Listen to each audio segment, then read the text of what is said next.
Vem cá, se você procurar rapidamente no dicionário a palavra brasileiro, vai se deparar com uma definição talvez até óbvia demais.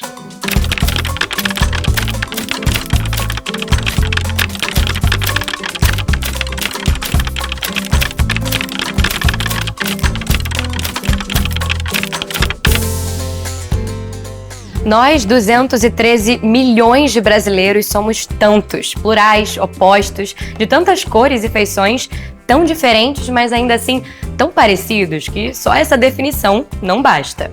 O que é o brasileiro? É evidente que é uma pergunta que não pode ser respondida, né, de uma forma precisa. Nós nunca vamos chegar a uma resposta fechada sobre o que é o brasileiro.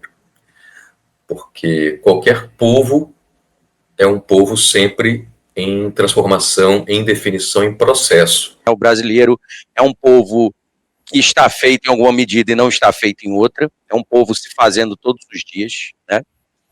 É um povo sofrido, sim. Olha, essa pergunta é de $1 milhão ou $1 milhão ou de réis. É uma pergunta quase impossível de dizer, porque o Brasil, o brasileiro, se você perguntar o brasileiro de classe média urbano, o brasileiro rural, o brasileiro do norte e do sul, tem muitas variações, não é? Há muitos caminhos para responder quem somos.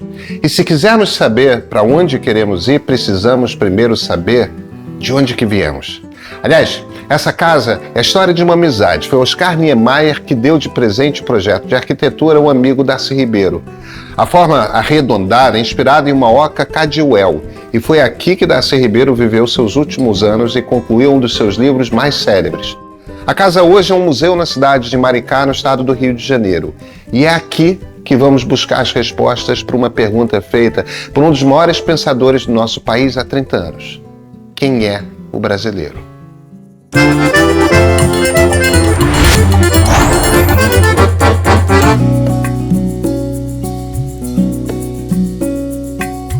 Olha, o Darcy fez um pouco de tudo, sabe? Ele foi antropólogo, foi educador, foi político, e foi essa inquietação que fez com que ele tivesse uma visão única para explicar o Brasil. E é o seu pensamento que vai nos guiar nessa difícil missão de explicar nós mesmos. Muito difícil nisso. A gente nasceu de um choque de 3 raças, de mistura de indígenas, africanos escravizados e, claro, europeus colonizadores. Uma história que, sem dúvida, carrega muito a dor, mas que também forjou algo único, algo que o Darcy ele enxergava como uma nova etnia nacional, com uma cultura sincrética singular. É um povo fruto de, como diz, enfatiza muito Darcy, Gilberto, Joaquim Nabuco e todos os demais, um povo fruto de muita violência. Tem esse subtítulo, As Dores do Parto, no livro Povo Brasileiro, do Darcy. Nós fomos considerados o ninguém da história, né? Então nós fomos negados, historicamente. Nós fomos considerados rés, bestas feras que podiam ser escravizados, que podiam ser mortos.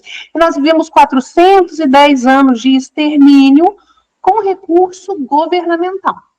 O objetivo jamais foi criar um povo autônomo, mas cujo resultado principal foi fazer surgir, como entidade étnica e configuração cultural, um povo novo, destribalizando índios, desafricanizando negros, deseuropeizando brancos. Ele fala do processo de deseuropeização, de desafricanização, de desindianização. E aí ele mostra que desse processo nasceu o Brasilíndio, o primeiro brasileiro. Um povo capaz de inventar alegria, mesmo nas piores condições. Entre manuscritos e memórias, a gente entende como ele via esse processo não como uma fusão simples, mas como uma luta de resistência e reinvenção. Até porque o próprio Darcy afirmava que o Brasil, antes de mestiço, é um país negro na sua maioria. Mais de 12 milhões de negros escravizados foram trazidos ao Brasil no período colonial e mais da metade deles morreu na travessia. A tragédia social brasileira, por excelência, é a escravidão, a herança da escravidão, a maldição da herança da escravidão. Então, além de ser um país genocida, foi um país que naturalizou a violência contra a mulher indígena e contra a mulher negra. Isso também não é dito. É um país feminicida. A nossa ancestralidade negra é responsável por grande parte das qualidades que nos tornam únicos no mundo. Essa raiz é uma fonte de alegria e musicalidade, mas também um lembrete das profundas cicatrizes do racismo estrutural que ainda persistem na nossa sociedade. Foi através da luta dos movimentos negros, da juventude consciente e de ações afirmativas que o Brasil negro se reinventa e luta por inclusão e igualdade até hoje.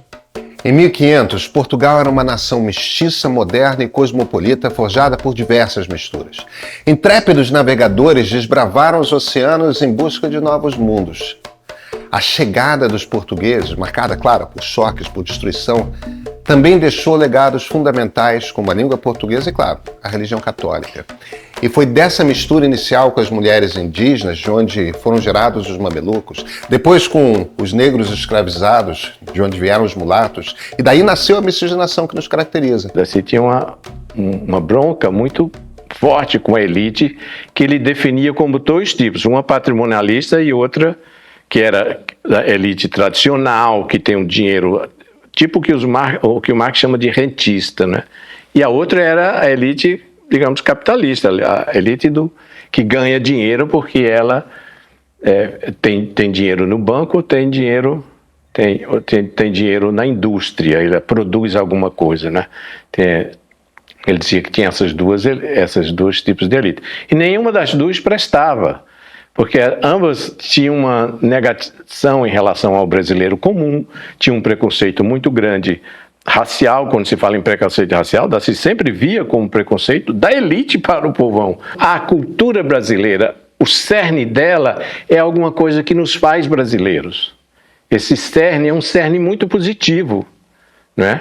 É um cerne que, digamos assim, uma liga, uma cola que junta essas diferenças exteriorizadas pelo sotaque, por certas maneiras de ser, pelas diferenças de cidades em que estão localizadas e tudo mais, né? Mas há uma liga do que é o brasileiro, tem um coração brasileiro, tem um âmago brasileiro, né? E o povo brasileiro, Daci nos ensina que nesse processo histórico não somos e ninguém nos toma como extensões de branquitudes, dessas que se acham a forma mais natural de se ser humano. Nós não. Temos outras pautas e outros modos tomados de mais gente. O que é bom lembrar, não nos faz mais pobres, mas na verdade mais ricos de humanidades, quer dizer, mais humanos. Os povos indígenas foram a paixão maior de Daci Ribeiro. Com eles, conviveu intensamente, buscando compreender e proteger esses povos. Nós temos 305 povos falantes, 274 línguas vivas, e a cada 2 semanas desaparece uma língua no mundo. Então existe uma reparação que precisa ser feita, e uma reparação que parte do princípio que o Brasil cometeu crimes de Estado contra os seus povos. Isso é o que eles chamam de transfiguração étnica. Os antropólogos daquela ocasião nem se incomodaram com esse termo, porque achavam, não, você está dizendo mais uma coisa parecida com aculturação. Não era como aculturação, porque a aculturação é um negócio de entrega, você se entrega ao seu superior. Transfiguração não, você guarda aqui da sua alma esse troço. Então é um negócio bonito esse negócio da transfiguração. Não foi usado por ninguém. No meu livro dos Índios do Brasil, eu usei, e o Daci escreveu o prefácio, a primeira edição, no 88. Enfim, é um termo bonito, é um termo que diz que os índios podem sobreviver. E eles sobreviveram. Com os indígenas, o Daci aprendeu a dignidade de quem não conheceu a desigualdade social e a capacidade de viver vidas livres e solidárias. Eles nos ensinaram a sobreviver nos trópicos, a cultivar para alimentação e a conviver em harmonia com a natureza. Mais do que transmissores de modos tradicionais de sobrevivência na floresta úmida, desenvolvidos em milênios de esforço adaptativo, os índios foram o saber, o nervo e o músculo dessa sociedade parasitária. Índios é que fixavam os rumos, remavam as canoas, abriam picadas na mata, descobriam e exploravam as concentrações de especiarias, lavravam a terra e preparavam o alimento. Nenhum colonizador sobreviveria na mata amazônica sem esses índios, que eram os seus olhos, as suas mãos e os seus pés. Ipanema, Pindamonhangaba, Capivara, Sabiá, Açaí, Caju, Pipoca, Mingau, Peteca, Tocai. Olha, são mais de 20 mil palavras da nossa língua que vêm de línguas indígenas. Eles são a vanguarda na luta pela preservação ambiental e até hoje seguem nos ensinando que somos uma mesma família que precisa cuidar da nossa casa comum. Darcy Ribeiro dedicou a vida a entender e explicar esse país continental de contrastes profundos. De um povo sofrido sim, tá? Mas também criativo, afetivo, capaz de inventar alegria mesmo nas piores condições. Um povo que ainda está se formando e um povo fruto dessa nossa aventura histórica. Agora que já entendemos mais sobre a nossa formação, chegou a hora de darmos um passo à frente. Então é muito feliz quando a gente se refere ao Brasil como obra inacabada. E nós somos ainda um povo a se tornar. Entendida numa chave positiva. Apesar de toda a violência da colonização, né, toda a violência da colonização, todo o processo de colonização produziu uma consequência não intencional, que é esse povo brasileiro em construção, povo brasileiro que vai emergindo, né, mas ainda bloqueado. A mestiçagem é uma forma de pensar numa unidade possível, né? É chover no molhado dizer que o Brasil é um país complexo, é uma sociedade complexa. Claro, né, é dos países mais complexos, é um mosaico, né? É uma corte de retalhos. Dizia o Oliveira Viana, pensador conservador, lá do começo do século XX. Os nossos anciãos, nossos avós, nossos ancestrais sonharam com a gente. Nós somos o sonho dos nossos ancestrais. E nós estamos aqui por algum motivo. Nós temos uma missão para cumprir. E a nossa missão não é baseada em interesses individuais. Ela é pensada, antes de tudo, no bem-estar de uma coletividade. O Brasil de Darcy é uma obra inacabada, um país em construção. Essa é uma visão bastante crítica, mas também cheia de esperança. E é sobre ela que vamos nos debruçar no próximo episódio da minissérie documental Quem é o Brasileiro? Uma produção do Canal Meio e da Casa Darcy Ribeiro.